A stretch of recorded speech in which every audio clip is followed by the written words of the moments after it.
Hello everyone, I hope you all are doing really well. आज के lecture में हम ये डिस्कस करने वाले हैं कि 2025 में डीएसए के लिए आपको कौन सी लैंग्वेज प्रेफर करनी चाहिए, सी प्लस प्लस या जावा। एक्चुअली डीएसए में तीन लैंग्वेजेस प्रेफर की जाती है, C plus plus, Java and Python. अब आप सोच रहे होंगे पाइथन क्यों नहीं यूज की जाती। So let me tell you, Python में कुछ प्री बिल्ट लाइब्रेरीज रहती है जो हमारे लॉजिक बिल्डिंग को इंक्रीज नहीं कर पाती है अनफॉर्चुनेटली। तो इसकी वजह से हम पाइथन नहीं यूज करते हैं। अब रही बात सी प्लस प्लस और जावा की, तो इनमें भी कुछ खामियां और कुछ एडवांटेजेस हैं। तो अभी हम वो डिस्कस करते हैं और आपको इससे क्लियर एंड कंसाइज आइडिया मिल जाएगा कि आपको कौन से लैंग्वेज में डीएसए करनी चाहिए। मैं ये मान के चल रही हूँ कि आप सबको प्लेसमेंट के पर्सपेक्टिव में इसका कंक्लूजन चाहिए एंड मैं भी यही कोशिश कर रही हूँ कि मैं आपको इजीली बता पाऊँ ये दोनों के बीच में के डिफरेंसेस। Let's start. हम पहले सी प्लस प्लस और जावा दोनों को सेपरेटली देखते हैं कि इनमें एडवांटेजेस क्या है और डिसएडवांटेजेस क्या है। तो सी प्लस प्लस में सबसे पहले C is mother of all languages and C plus plus is the extended version of C. तो फर्स्ट ऑफ ऑल ये फास्टर एग्जीक्यूशन में हेल्प करता है and faster execution means competitive programming आ जाती है। तो अगर आपको आगे चल के इन फ्यूचर आप कॉम्पिटिटिव प्रोग्रामिंग का सोच रहे हैं या कंसिडर करना चाहते हैं, तो आपको ब्लाइंडली सी प्लस प्लस ले लेना चाहिए बिकॉज कॉम्पिटिटिव प्रोग्रामिंग के लिए ये बेस्ट है। सी प्लस प्लस मेरे हिसाब से एक ऐसी लैंग्वेज है जिसको हम कम से कम टाइम में सीख सकते हैं। लाइक अभी मैंने मेरे कॉलेज के फर्स्ट ईयर में सी सीखा था, तो मुझे आई गेस 1 मंथ लगा था सी सीखने में एकदम अच्छे से with all the logics, all the patterns, सब मैंने 1 महीने में सीख लिया था। अब सी मेरे आने की वजह से सी प्लस प्लस आने की प्रोबेबिलिटी मेरी बहुत ज़्यादा बढ़ गई।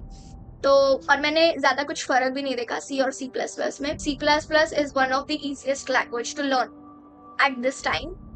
तो अगर आपने कोई भी लैंग्वेज अभी तक नहीं सीखी है, I will suggest you to consider C plus plus as a language to learn. It will help you boost your confidence और आप दूसरों के कंपैरिजन में इसको जल्दी फिनिश कर सकते हैं and you can focus on practicing problems. अब हम जावा की तरफ जाते हैं। तो जावा में स्लोअर एग्जीक्यूशन देखने को मिलता है हमें। सिंटैक्स इजी रहता है, अकॉर्डिंग टू मी कोड जो हम लिखते हैं, कोड जब हम लिखते हैं, जब ज़्यादा कॉम्प्लेक्सिटी वाले कोड्स लिखते हैं, तब हमें ये समझने में दिक्कत आ सकती है।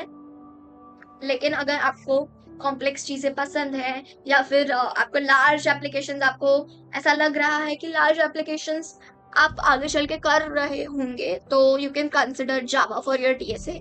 But if you ask me, तो मेरा ये सजेशन रहेगा कि अगर आप पहली बार स्टार्ट कर रहे हैं, कॉम्पिटिटिव प्रोग्रामिंग का सोच रहे हैं, तो you can consider C plus plus, क्योंकि जावा में कॉम्पिटिटिव प्रोग्रामिंग करना is a bit harder than doing competitive programming in C plus plus. तो अगर आपको ये सारे पॉइंट्स कंसिडर करने हैं, और you can just take a sheet of paper and you can write down what do you want from that language. अगर आपको ये लैंग्वेज आती है तो ये लैंग्वेज आपको क्या क्या दे सकती है और आपको आगे चल के किन चीज़ों में ये लैंग्वेजेस को अप्लाई करना है। जावा आप ऐसे लैंग्वेज अगर सीखना है आपको तो आप सीख सकते हैं as a language, but DSA के लिए I will not recommend. So in conclusion I will suggest you to consider C plus plus. बाकी आपकी इच्छा, आपका इंटरेस्ट, अगर आपका इंटरेस्ट जावा में है तो आप जावा करिए। मेरा सजेशन बस उन लोगों के लिए था जिन लोगों को कोई भी आइडिया नहीं है कि कौन सी लैंग्वेज में करें और उनको प्रेफर कौन सी लैंग्वेज करनी चाहिए अगर उनको कोई भी लैंग्वेज पहले से नहीं आती है तो। ऑल्सो मैं भी डीएसए सी प्लस प्लस में कर रही हूँ, तो इसकी वजह से मैंने कुछ चीज़ें सीख ली है। So if you want me to explain DSA in C plus plus like lecture wise, you can comment down below so that I will get an idea if you want that or not. I think that's it for today's video. I hope you got a rough idea of what language to prefer. If I helped you even a little, then you can just appreciate me in the comment section below. Thank you for your time. Bye bye. I'll meet you in the next one.